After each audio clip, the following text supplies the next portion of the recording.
Welcome to Innovators Unscripted with Index Exchange, where we sit down with leaders across the advertising industry. My name is James Wilhite. I'm Vice President of Product at Index Exchange, and I'm sitting here with Kristina Shepard. Would you like to give a brief introduction of yourself? Yeah, well, James, thank you for having me. I'm so excited to be here. I'm Kristina Shepard. I am EVP of Performance and Streaming at NBCUniversal.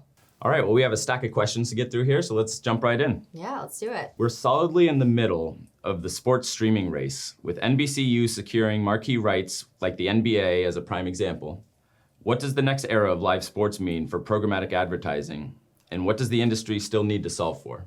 Live sports is obviously such a phenomenon. It always has been, and we believe it's actually more valuable than ever, right? We know that brands need to reach these mass audiences at scale, and live sports is the best way to do that, which why, to your point, whether it's NBA coming back to NBC in the fall, whether it's our new partnership with the MLB, we are so focused on live sports as part of our portfolio. And looking into 2027, we will actually continue our ownership of Sunday night. So we've always had the marquee of Sunday night football. Now with NBA and MLB, you'll see Sunday night basketball and Sunday night baseball. And so all of that said, we are very excited to make that programmatically available to advertisers. We know that live sports is so valuable, but also has had a very high barrier to entry previously, right? It was expensive. Yep. You had to know a sales rep and who to call to get into the game. And there were just not a lot of accessibility for smaller to medium-sized businesses to get in, right? So we really believe that we're democratizing access through programmatic. We're allowing for advertiser diversity through programmatic. So it really helps hit on our strategic initiatives.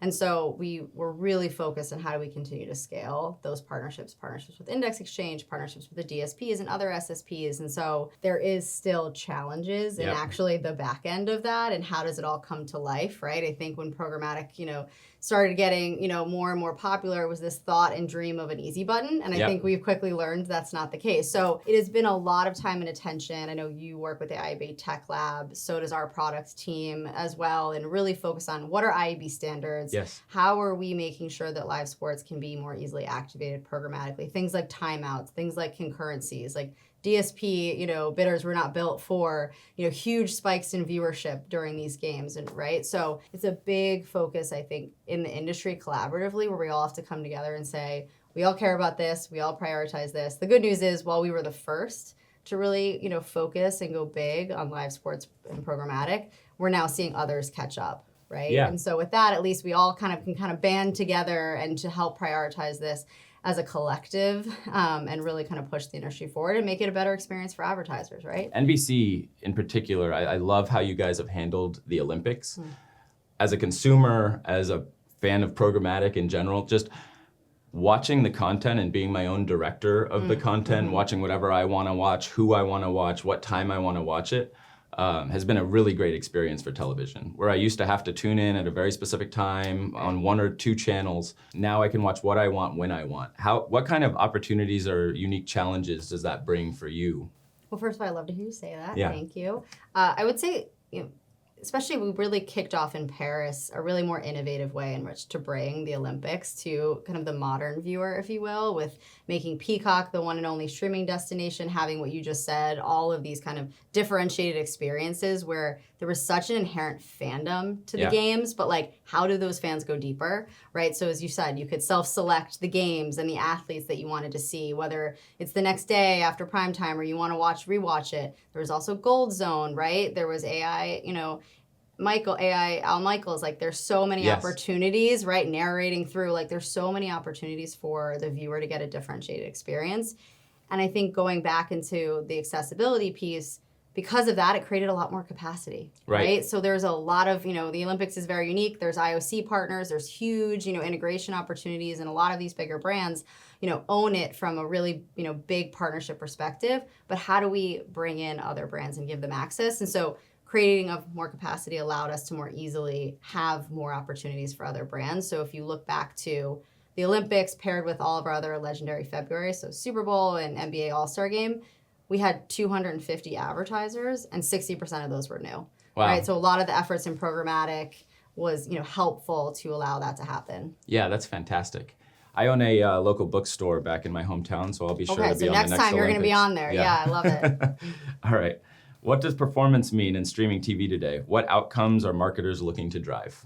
Yeah, I love this question because I've actually been in streaming now for 10 years. I was at Roku previous to this, and there's been so much of an evolution. I think for so long it was seen as an incremental reach play, full stop, right? It filled a gap of reaching cord cutters that were leaving linear TV.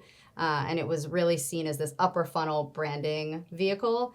And you saw a lot of brands then treat it as such, right? They brought their same 50 and 30 second from linear TV. They ran in, content they knew and loved, but they didn't take advantage of the full opportunity that streaming was, right? It's the brains of TV on the largest screen in the home, but it has the digital infrastructure of everything else with the targeting and measurement capabilities. And so we have really been a trailblazer in that space of how do we, deliver on the promise of streaming, right? So we launched Peacock in the height of COVID in July of 2020, and from day one we made it ad supported, right? We wanted to build the platform with brands in mind.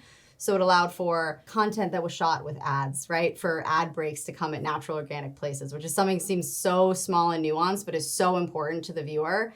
We have a very intentional ad load of 5 minutes per hour versus cable, which is 16, and other competitive streamers that get up to 8, 10, 13 minutes. And then ad innovation, right? So having pause ads, having a really immersive experience. And so all of that lays the groundwork for a performant vehicle, right? Like I think we've always known that premium video is performant, and now we're finally in a place where we can prove it. And so that's where we as, NBC, especially as part of Comcast, have really invested in the tech and the tools and the measurement capabilities to allow for us to show that it is working, right? And that not only is premium video performant, it actually makes the entire media mix and the entire funnel more performant and work harder and more efficiently for advertisers. And so that's the part that I'm really excited about. And I think there's so much that we have done to innovate. And that's another area in which the industry is coming together to help kind of bring us to that next century of TV.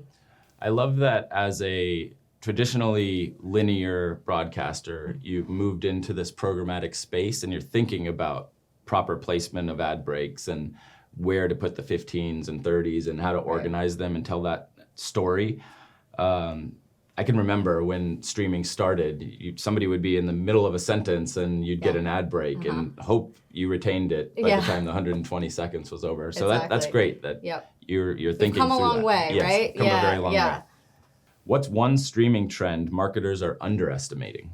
I wanted to say performance. I will go like a little bit deeper there. I still think, I don't know that CMOs are waking up every day thinking about streaming as a performant vehicle. I think they're still very tried and true tactics in search and social, right? They're the lower funnel. They can have high, they can have last click attribution that makes it really easy for them to capture that demand. Well, we believe we're generating that demand, right? We're creating the demand.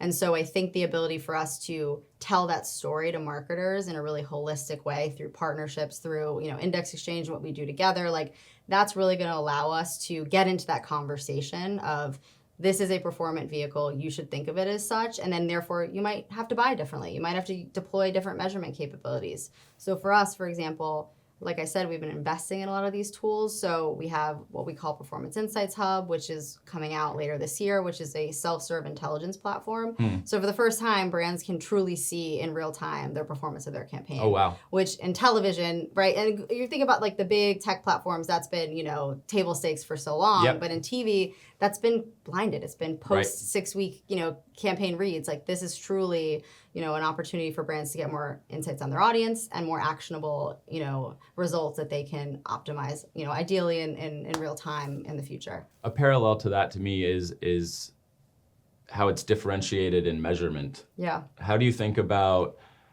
traditional linear TV measurement compared to what can happen with programmatic CTV? I think they both need to work together. Yeah. Right? Like going back to the live sports, like telling your brand story to the most amount of people as possible is very important still, right? Like with live sports, I think it's been seen as it's very expensive. But what we're doing to show is actually the work that it is more effective, right? What you get what you pay for. And so even when we think about our live sports portfolio, we're seeing plus 22% in search engagement, right? And that's like a very lower funnel metric. So it works. Yeah. You're investing for a reason. And so the more we can use that reach and frequency legacy metrics as the foundation, but then go levels deeper, right? And then start to storytell, right? So what cohort of audience should get one message versus another? Right. We focus a lot on resources as it relates to that and want to bring more of it to programmatic, like contextual targeting live. Right. So how do we actually understand what that viewer's watching down to the scene level, and then serve an ad in that next ad break that winks and nods back to the content? Oh yeah, that's right. fantastic. So like that's how we kind of interweave it all together by using technology and data, and then allowing that to happen at scale through programmatic pipes. Right. And you can't do that kind of stuff in linear, so that's really cool. Right. Exactly. When you're streaming, skip intro or watch every time? I always skip an intro. Although that would also nod to my bingeable behavior where I'm like, I literally just saw that 5 seconds ago, so we good? Yeah. But yes, that would be my answer to that. What about you? I will always watch it the first time. Okay. And then skip from then on until I get to the new season, because a lot of the shows now are doing a brand new intro every season. And I think they're really interesting because they give little hints to what's going to happen. Right. Are you thinking like the Game of Thrones intro that you somehow found yourself always watching? Yeah, those little things that are building, like what the heck is that and what does it mean? Yes, exactly. That's so funny. The latest one was Your Friends and Neighbors. It really changed between the first and the second season. Oh, so it was, funny. It's interesting. Yeah, that's a good one too. What's been the biggest unlock from partnering with Index as you continue to grow and evolve your programmatic business? Yeah, so we, have just started working with Index over the last couple months, and we're really excited about it. The partnership, the trust, the relationship is just so interwoven into how we work together. And when we think about also your relationships with the DSPs, right? Like how do you bring and collaborate with them and work with them in a really collaborative way that allows for differentiated ways of working? As a, big media company, I mentioned advertiser diversity is one of our biggest focus areas, right? Like how do we make TV accessible to brands of all sizes? And so partnering with an index exchange that has that built-in demand, that has the tech to help enable it in a really seamless way, that's what we're really excited about. If you could describe your relationship with Index in one word, what would it be? I would say trust. That's a good one. We also trust you, so it's another mutual agreement. Love it. What's your favorite sport to watch live? I think I'm going to have to say the NBA, coming off the NBA Finals. Who's your team? The Knicks. I also went to Villanova, so it was really awesome to see them win in 2016 and then come back and win this. It was awesome. It was a fantastic finals to watch. Couldn't have scripted it better, right? Yeah. I'm a Lakers fan, so I could have scripted it better. But for the Knicks, it was phenomenal. Yeah, you couldn't not just be so excited for them based on just the reaction. It was amazing. Exactly. Yeah. All right, last one. For any show that's been ended or canceled, what would you like to see rebooted in 2027? So I'm going to say NBC is 100 this year. And with that, I'm going to say that I would love to see Friends rebooted. A modern version of Friends living in New York City would be amazing. I agree. Friends with AI could be dangerous. Yeah, exactly. Thank you, Kristina. It's a great discussion. I really appreciate it. And thank you for watching Innovators Unscripted. Thank you for having me.